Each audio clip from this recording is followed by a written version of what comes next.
kabarnya hari ini? Alhamdulillah sehat. Sebaliknya Bu Vera? Alhamdulillah saya juga sehat dan selalu semangat ya Pak tentunya. Alhamdulillah masih semangat semuanya. Sebelumnya saya mengucapkan terima kasih karena Bapak sudah berkenan untuk memberikan waktu untuk saya mewawancarai jenengan terkait dengan pengambilan keputusan berbasis nilai-nilai kebajikan sebagai pemimpin. Tentunya ini berkaitan dengan pengalaman jenengan selama menjadi pemimpin selama ini ya Pak ya. Untuk pertanyaan yang pertama Bapak, selama ini bagaimana sih Bapak itu dapat mengidentifikasi kasus-kasus yang merupakan dilema etika atau bujukan moral? Terima kasih Bu Vera. Ya, sebelumnya ini terus terang saya sampaikan ya, Pak Aspiranto ini selaku kepala sekolah ini bisa dikatakan kepala sekolah yang jadul. Jadi untuk mengenal yang sekarang istilahnya untuk CGP dan sebagainya itu ya agak minim. Tapi mungkin sejak dulu itu sudah ada, hanya mungkin bahasanya yang istilahnya yang saja yang mungkin berbeda. Ada ibu dilema etika, ada bujukan moral lah ini ya. Jadi yang tadi disampaikan oleh Bu Sari mengidentifikasi kasus ya, kasus yang itu apa dilema etika dan yang satunya bujukan moral. Nah ini dari pengalaman saya pribadi untuk menangani kasus ini itu tentunya tidak semudah yang kita harapkan. Jadi dilema etika tersebut untuk mengatasi kasus ini kita juga perlu ya, dari lembaga itu kan kita punya mitra di lingkungan sekolah, baik itu di dalam kelas maupun di luar kelas. Kalau di dalam kelas ini tentunya kita punya seorang guru wali kelas. Nah ini untuk mengidentifikasinya ini tentu kita harus ngomong-ngomong sama wali kelasnya untuk kasus ini biar tahu jelas apa masalahnya. Jadi untuk mengidentifikasi sebuah kasus tentunya Bapak tidak bisa sendiri, intinya seperti itu ya Pak, perlu kolaborasi ya. Terima kasih Bapak. Nah untuk selanjutnya, selama ini bagaimana Bapak menjalankan pengambilan keputusan di sekolah, terutama untuk kasus-kasus di mana ada dua kepentingan yang sama-sama benar Bapak? Sebagai pemimpin tentunya banyak hal secara privasi maupun secara sosial. Di sini tidak lepas dari karakter seorang pemimpin, yaitu ada pemimpin yang aku sebagai pemimpin harus begini ya, tapi kita tidak boleh merasa kita kuasa di situ. Jadi kita tidak boleh otoriter dan sebagainya. Dan untuk mengatasi seperti ini kita juga semuanya harus selalu berdasarkan musyawarah ya. Jadi tidak boleh diatasi sendiri tanpa ada mitra-mitra yang lain. Kembali lagi intinya ada pada musyawarah ya Pak. Nah dalam hal musyawarah tersebut langkah-langkah atau prosedur itu kan pasti ada nih Pak yang jenengan lakukan. Nah kira-kira prosedurnya seperti apa yang selama ini jenengan lakukan? Nah, untuk mengatasi kasus, untuk langkah-langkah di sini ada mitra. Kalau kasus itu sekiranya itu kadarnya itu tidak terlalu berat ya, kita hanya cukup dari wali kelas kita ajak ngomong-ngomong bagaimana kasus ini untuk diatasi. Tetapi kalau tidak bisa mentok, kita baru nanti memanggil mitra kita, komite. Jadi yang dikasuskan ini apa, baru kita ke komite. Kalau memang itu tidak bisa diatasi oleh lembaga itu sendiri, kita harus mitra. Yang penting dari kasus contohnya umpama perundungan dan sebagainya, nah ini tingkat perundungannya itu berapa, kadarnya, persennya berapa. Nah, ini kita cukup dari wali kelas, terus siswa itu sendiri, mungkin wali murid kalau perlu itu kita panggil. Jadi tidak harus diatasi wali murid itu sendiri, karena murid-murid itu juga teman. Jadi kalau kasus itu nanti mencuat ke luar, diekspos wali murid dengan wali murid, akhirnya malah panjang nanti. Itu langkah-langkah yang kami lakukan seperti itu. Baik Bapak, jadi intinya dimulai dari dalam dulu. Kalau kiranya kadarnya harus melibatkan komite, akan bermitra dengan komite seperti itu ya Bapak. Nah, kira-kira nih Pak, hal-hal selama ini, hal-hal apa saja yang jenengan anggap efektif dalam pengambilan keputusan, terutama pada kasus dilema etika? Untuk mengambil suatu keputusan, baik itu untuk khususnya dilema etika, nah ini dari satu sisi kita memberikan, ya jangan sampai ada yang, sekali lagi jangan sampai ada yang kita rugikan. Jadi satu sisi nanti itu merasa benar, satu sisi benar. Nah ini ya kita jalankan semuanya.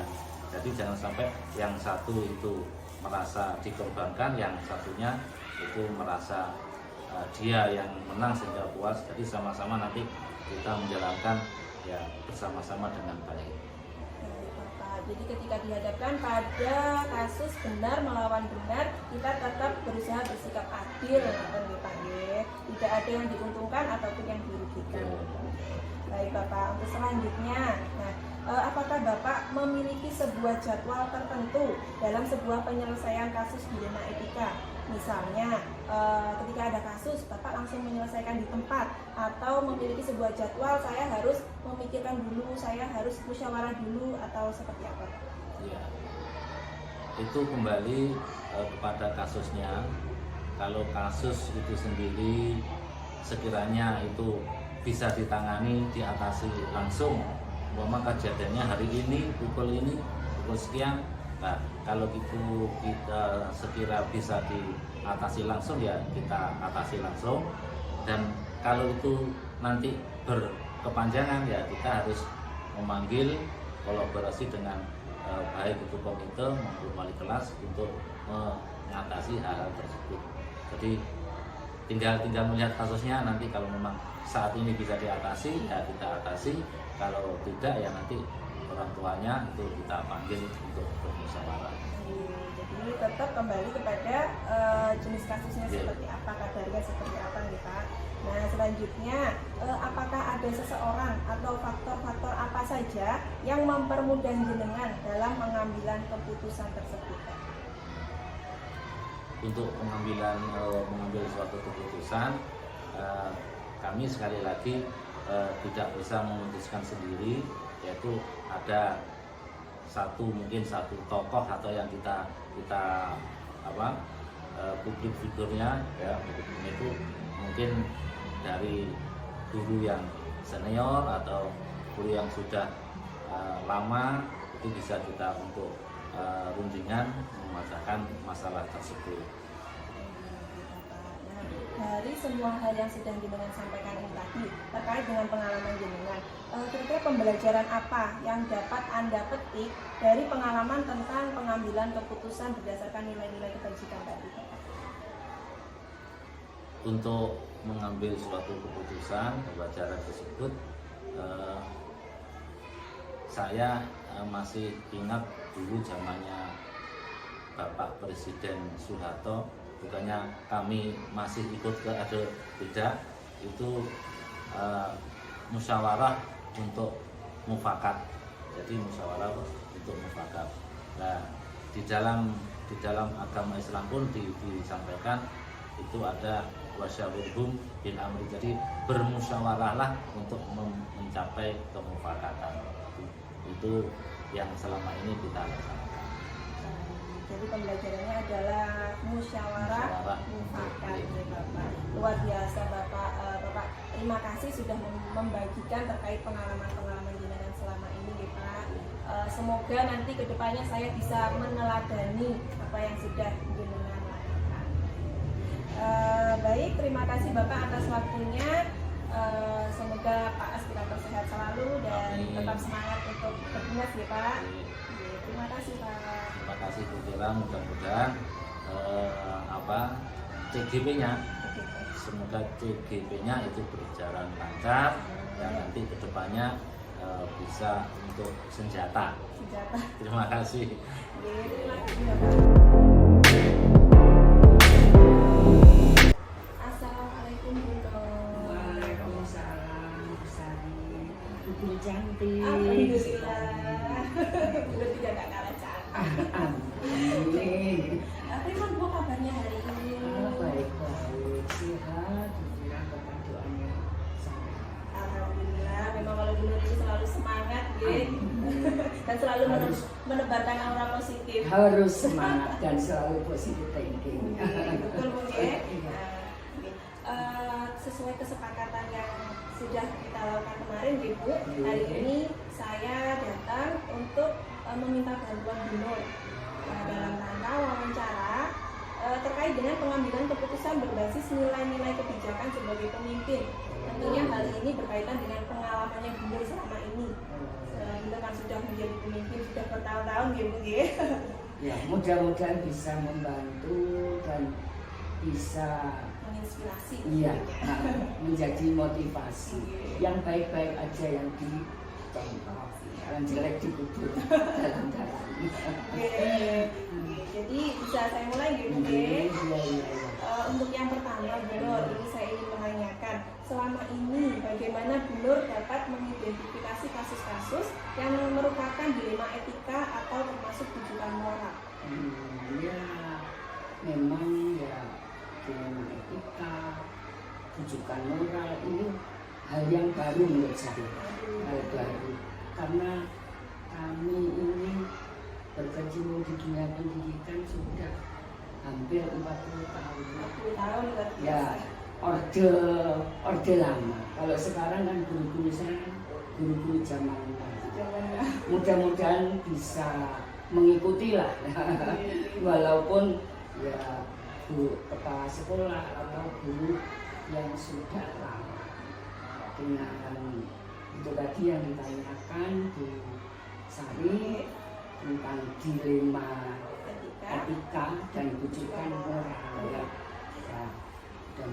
Ya, memang banyak kasus di sekolah, ada yang ya kasus berat, kasus ringan, nah, itu memang mewarnai.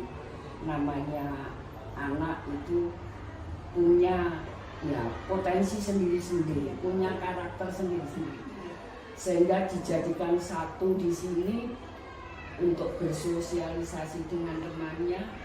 Ya itu tadi ada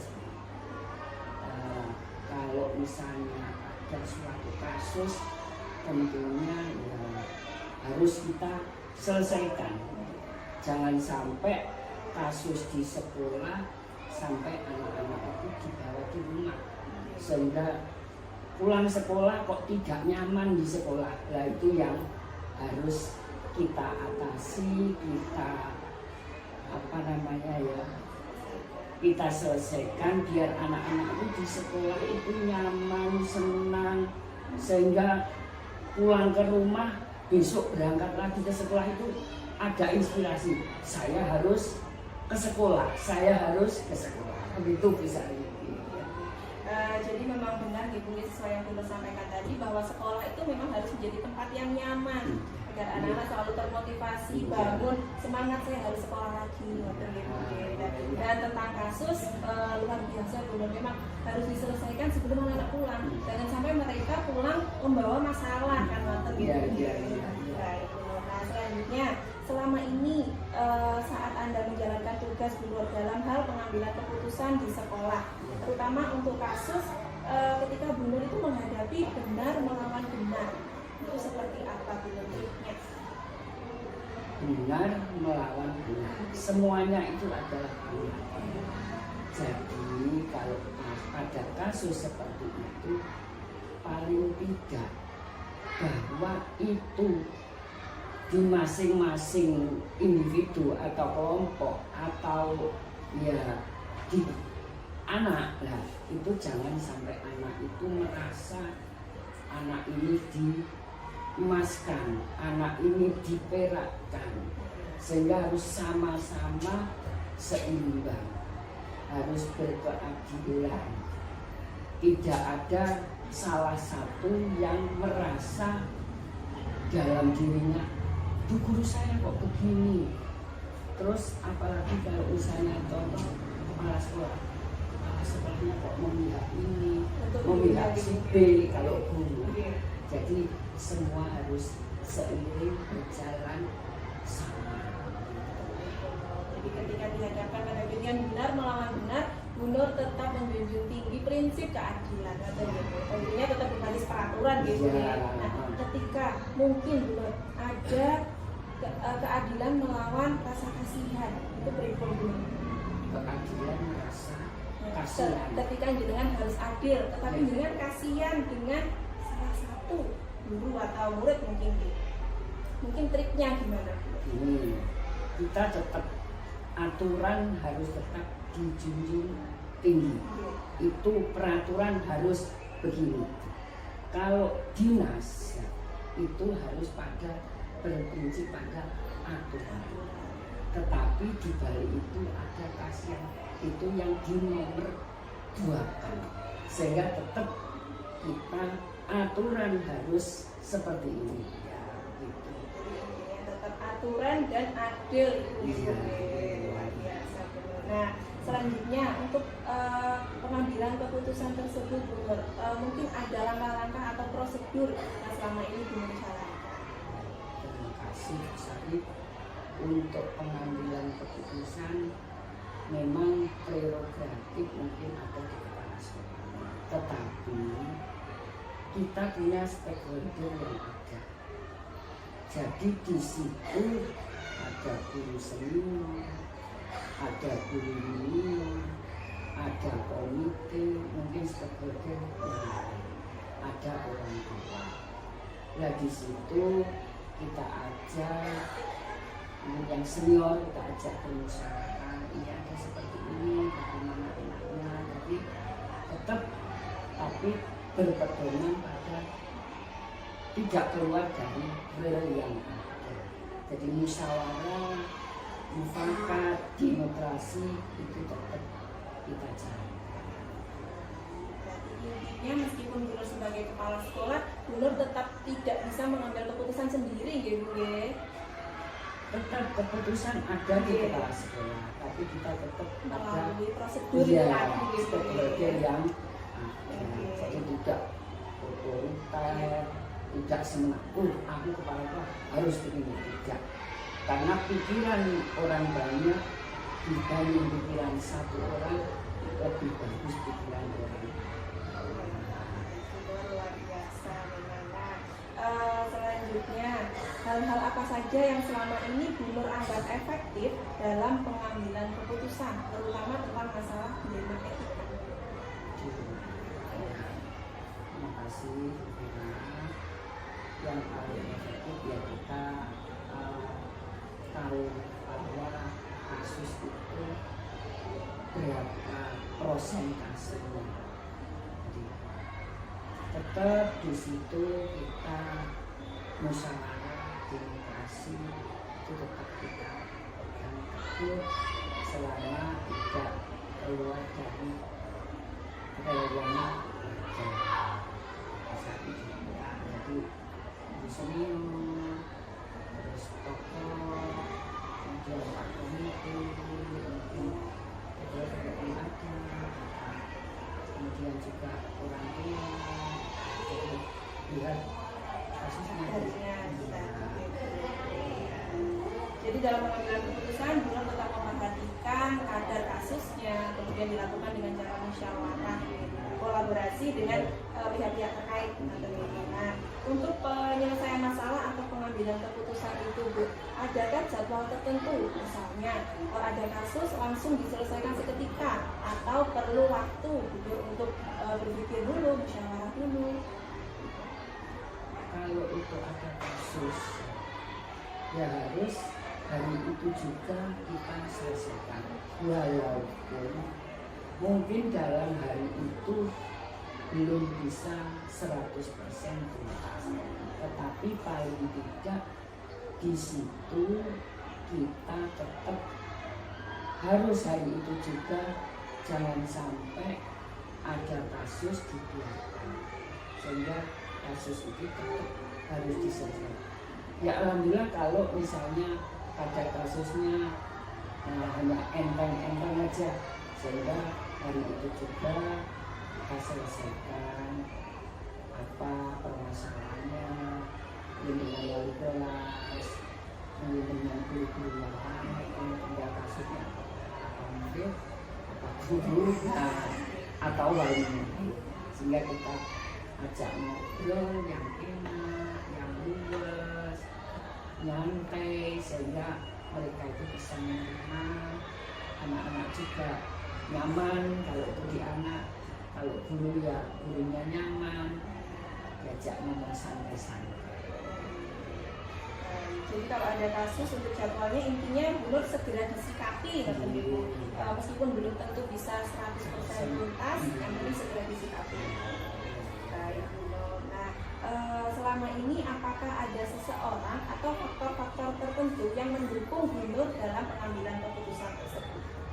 Tentunya dalam pengambilan keputusan stakeholder yang ada itu pasti mendukung, karena sebelumnya sudah kita koordinasi bersama. Tentunya semua yang ada di lembaga itu mendukung dari apa yang sudah diambil suatu keputusan tersebut. Jadi selama ini yang mendukung Bu Nur adalah semua stakeholder yang ada di sekolah. Nah, untuk terakhir ini Bu Nur, dari semua yang sudah jenengan sampaikan tadi terkait pengalaman jenengan, kira-kira pembelajaran apa yang dapat jenengan petik dalam hal pengambilan keputusan, terutama untuk kasus yang dilema etika? Ya, tadi sudah saya sampaikan di awal tadi bahwa kita semua kedua-dua pihak adalah teman, kita tetap menunjuk diri bahwa itu tidak ada satu atau dua di antaranya yang saling dirugikan, semua bisa berjalan. Kalau mau ke Srono nggak mungkin harus lewatnya Waduk saja, tapi bisa lewat Bagirjo, bisa lewat mungkin Papanrejo, Sraten, toh titiknya juga di satu titik. Luar biasa Bu Nur. Jadi jawaban Bu Nur ini benar-benar menginspirasi saya. Semoga nanti kedepannya saya bisa meneladani apa yang sudah Bu Nur lakukan, bisa menjadi baik dan luar biasa seperti Bu Nur. Doanya aja Fira, ya mudah-mudahan Fira juga sehat, tetap semangat, sukses untuk mengemban di dunia pendidikan dengan penuh keikhlasan, untuk mencetak generasi-generasi penerus pemisi kemerdekaan Indonesia. Karena nantinya ya ini tugasnya berbeda. Kami sebentar lagi sudah purna, ya mohon itu CGP yang sekarang itu ya luar biasa dan semangat, tentunya berdampak untuk murid-murid. Memang intinya hanya untuk murid, kita Murid, bekerja iya, untuk murid. Iya. Baik Bu Nur, saya rasa cukup wawancara hari ini. Terima kasih banyak. Sama-sama. Sehat selalu Bu Nur. Amin. Sampai ketemu di lain waktu.